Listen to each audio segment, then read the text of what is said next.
About 15 or 20 years ago, a teenage congregant came to me and told me that she had been at a christening at St. Bernardine's, and she felt uncomfortable about being Jewish. At the time, Father McNamara was a Monsignor. He and I had developed a very strong, wonderful relationship. And the next time we met, which was the following week, I shared with him this story. And he asked me, what date was it? I gave him the date, and he opened up his little book, he looked, and he said, oh my gosh, I officiated at that event. And he was so troubled, crestfallen. This man who had given much of his life to Jewish-Catholic relationships said he had made a teenage girl feel uncomfortable about being Jewish. Then he thought for a moment, and he said, you know what, let me look at the scriptural reading for that day. And he opened up the book, and I heard a He said, you know, this is one of those in which the Pharisees of the temple are described in very unflattering language. And as he sat for a moment thinking about it, for the first time he read New Testament scripture through the eyes of a Jew. And it changed how he read scripture from that day forward. And whenever he read one of those passages that gave a very unflattering and hypocritical image of Pharisees, of our ancestors in the temple, he would say something like this to the church. He'd say, I wonder how our friends next door would feel about that. And he would try and put in a context to understand that not today. Well, it was an epiphanal moment for him. It wasn't until 2019 that a pope addressed this issue when Pope Francis urged caution in utilizing the term Pharisees as referring to, quote, hypocritical or presumptuous persons. There are many ways in which anti-Semitism is perpetuated in our society. Some are intentional and some are unintentional. Some come in the form of what we call tropes that perpetuate, the stereotypes of Jews that are unflattering and unfavorable. And others are disguised, frankly, today as anti-Semitism. Today, I want to explore the nature of what we refer to as new anti-Semitism, or I do, which actually harkens back to old forms of anti-Semitism, how it's different from other forms of racism or hatred, and how we need to respond. When many of us went to a Hebrew school, if you were anything like me, we learned history. Jewish history looks something like this. You know it. Begins with the Exodus from Egypt, destructions of our two temples, the Crusades, Spanish Inquisitions, pogroms of Eastern Europe, the Holocaust, and then the bright shining light of Israel. Does that sound like the history you learned? That's a history of a people that are oppressed and of which anti-Semitism is part of the very fabric of who we are. To be a Jew when I was growing up in the world, the understanding was a world that wanted to destroy us, that our job was to survive it so that Hitler couldn't have a posthumous victory. My grandparents and parents knew about discrimination as Jews in America, but I didn't. I grew up in the golden age of American Jewry, in which to be a public anti-Semite was socially unacceptable. University quota systems fell by the wayside, and instead, we had a blooming of Jewish studies departments in universities. Jews were welcomed in most professional firms and practices. Jewish themes in movies were much more common and favorable without often negative stereotypes. They celebrated often Jewish life. Jewish prayers became standard in governmental programs. Jewish holidays like Hanukkah celebrated publicly. Well, Jews were limited in prestigious country clubs still in their numbers. The fact that Jews were no longer seen as being socially inferior brought a significant rise in intermarriage between Jews and non-Jews beginning in the 1970s. By the beginning of the 21st century, we had married into some of the most prestigious American families. We had come of age in America. We had made it. The accomplishments of the state of Israel further bolstered the status of American Jews. We all, those of us who lived through this, know that. The events of the Six-Day War in 1967, the heroism of the Yom Kippur War in 1973, the rescue operation in Entebbe in 1976, remember that? How proud we were as Jews, all brought a sense of that pride.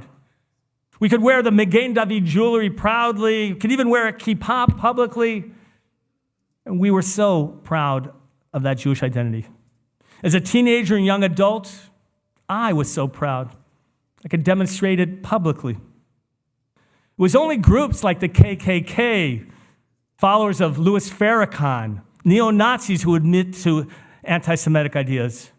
During this time, this golden age of American Jewry, to admit that one was an anti-Semite was to identify oneself as an extremist. What I didn't know, many of us didn't know, there were whispers of anti-Semitism that we couldn't hear. We all know that incidents of anti-Semitism have been increasing for some time.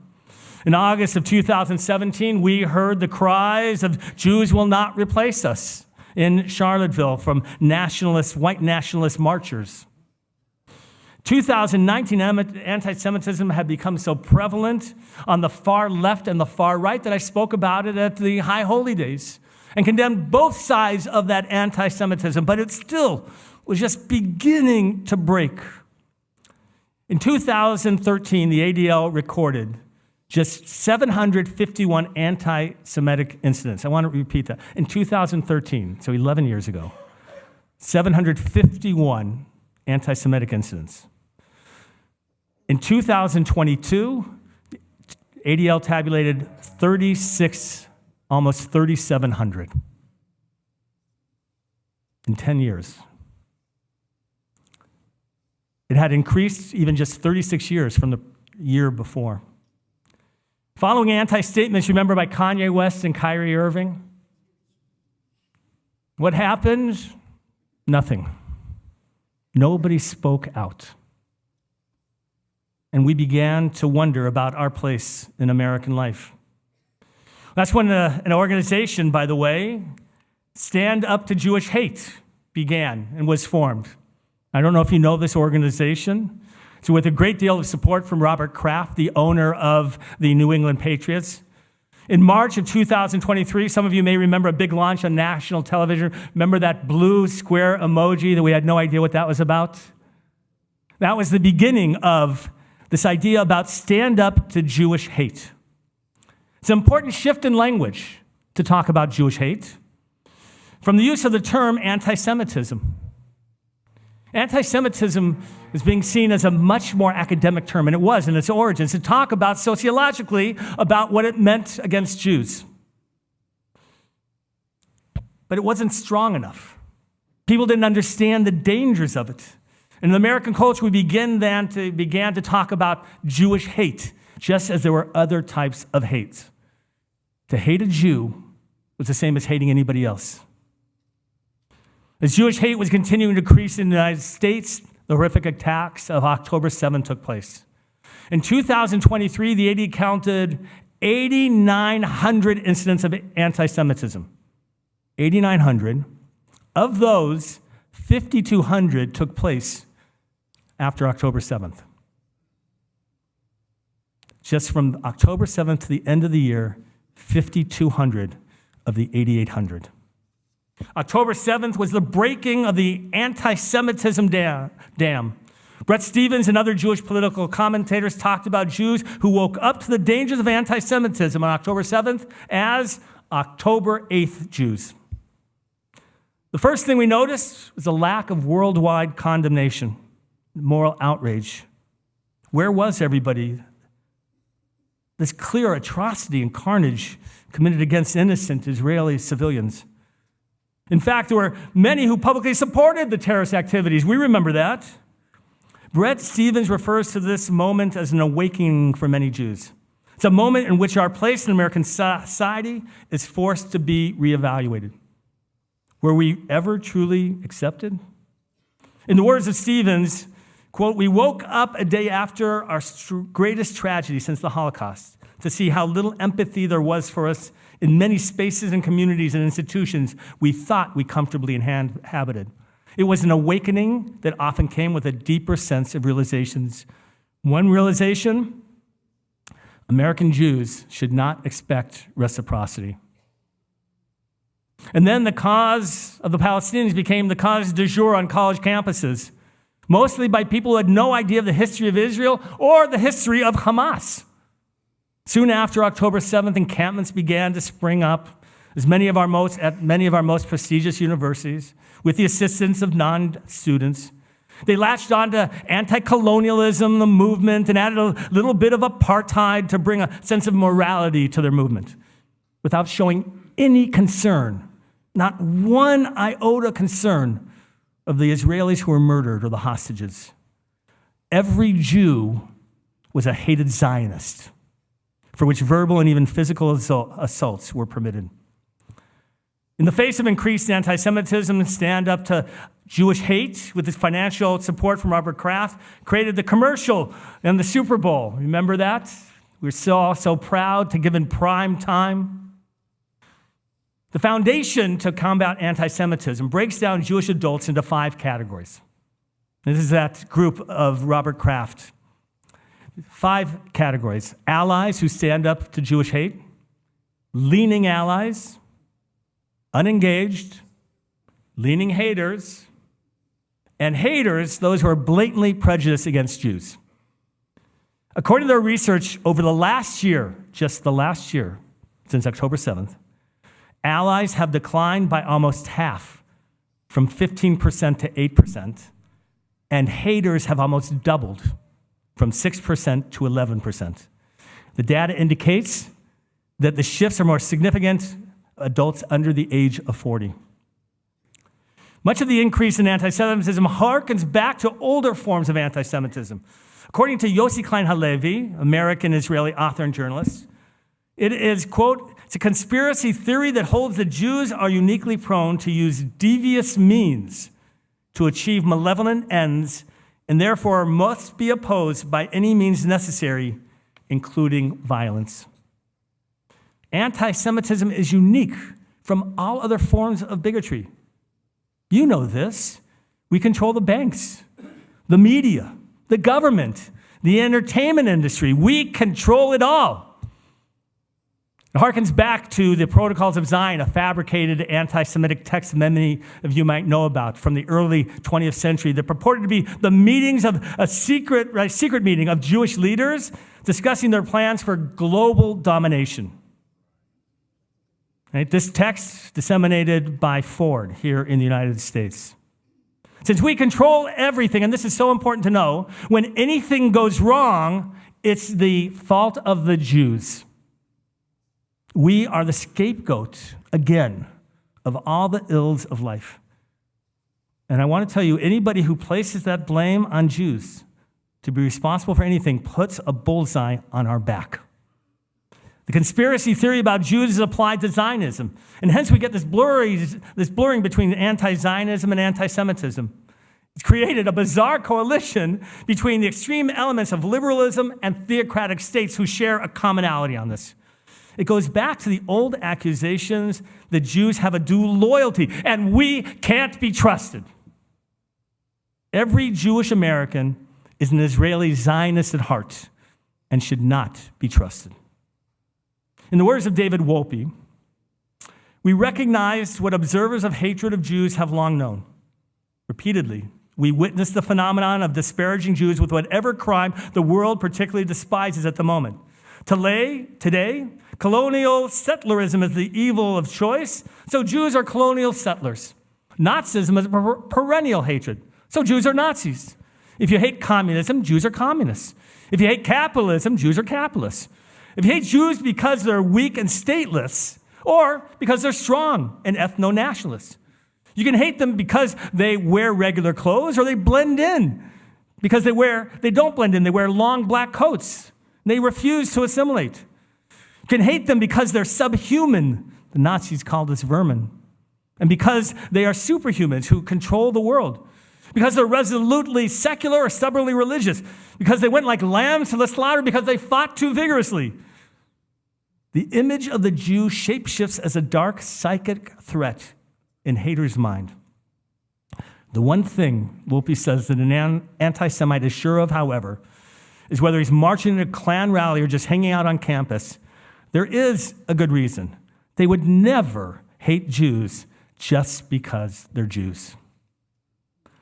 The Foundation to Combat Anti-Semitism survey found that 21% of adults, I want you to listen to this, 21% of adults believed that Jews are at least somewhat of a threat to the American society, nearly doubling in 1 year. 21% of adults believe that Jews are somewhat of a threat to the unity of American society. This new anti-Semitism that's spreading takes us back to the first story I shared with you of the teenage girl and the picture of Pharisees in the New Testament. Yossi Klein Halevi calls this the unmasking of the Jews as the chosen people. In Klein's words, quote, "You thought you were so good, but in Christian tradition, the Pharisees were the hypocrites. Israel, and by extension, Jews, are the new hypocrites. We are once again the Pharisees." By the way, viewing the Jewish people as a whole as Pharisees allows there to be good Jews. They can marry into your family. You can acknowledge them as being successful.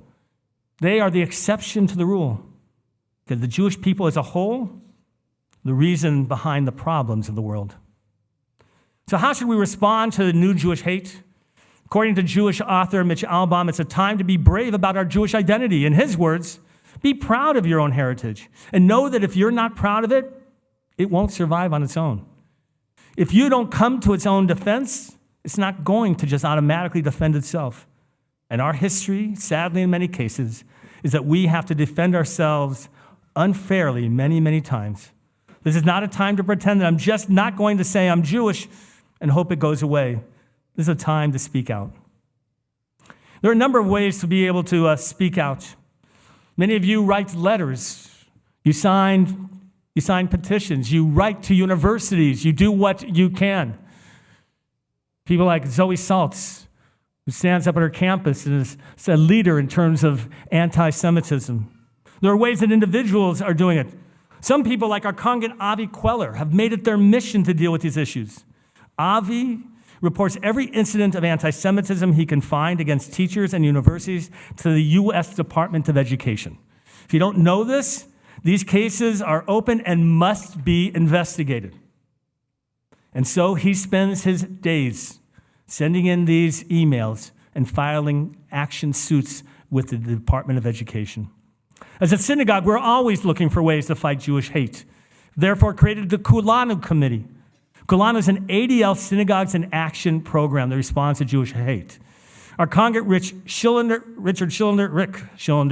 is heading up this initiative to respond to hate as a synagogue community. I hope you will step up and to be part of this initiative. There are flyers outside, and if you can't find or if you want, just send me an email and we will connect. In addition to fighting against Jewish hate, now is also the time to stand up proudly as Jews. Just like Esther did to stand up as a Jew. But remember the story in Esther, how quickly the people of Persia turned against the Jews. In just a moment, they were ready to kill them. Brett Stevens argues that now is the time to embrace our values that have distinguished us from others.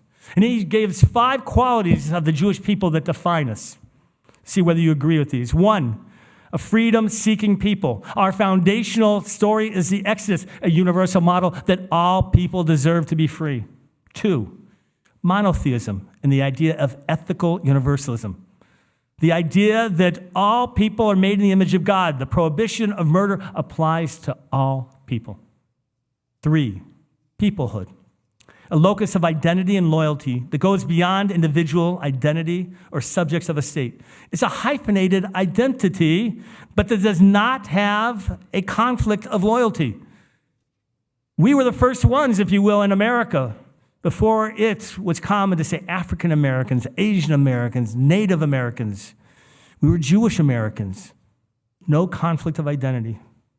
4, universal literacy. We take that for granted now, but I want you to remember how the fact that literacy and lack of education was a way to subjugate people, to prevent the spread of ideas. 5, what he calls for the sake of heaven. We grant dissent, we treat dissent with respect. And rather than it being apostasy or heresy, our tradition teaches us, just like the opinions of Hillel and Shammai, that both are sacred and both celebrate the words of God. In the words of Stevens, this is what happens in a society in which Jew hatred becomes prevalent. When Jewish people are under attack, democracy and freedom are under attack. We're at a critical time in the history of American Jews. We are in an unprecedented fight against Jewish hate. We must call it out and demand it be addressed like any other form of hate. It should also be a time of deep introspection in what it means to be Jewish. Many Jews are finding a stronger sense of identity for being Jewish, looking for places to engage in Jewish journey, discover what it means to be Jewish and proudly live it. That's why some of you may be here today, or at HAMAKOM in general, to be part of a Jewish journey that brings pride, can make a difference not only in the lives of the Jewish people, but the world at large. We stand together. That's what happens. It can't be as individuals. It has to be as a community. I'm sad to say nothing is the same in our society. And there's no turning back the clock. But together we can make a better future. May this be a year of Jewish pride that helps make our country and the world at large a better place, and always with the hope for peace. And let us all say, Amen.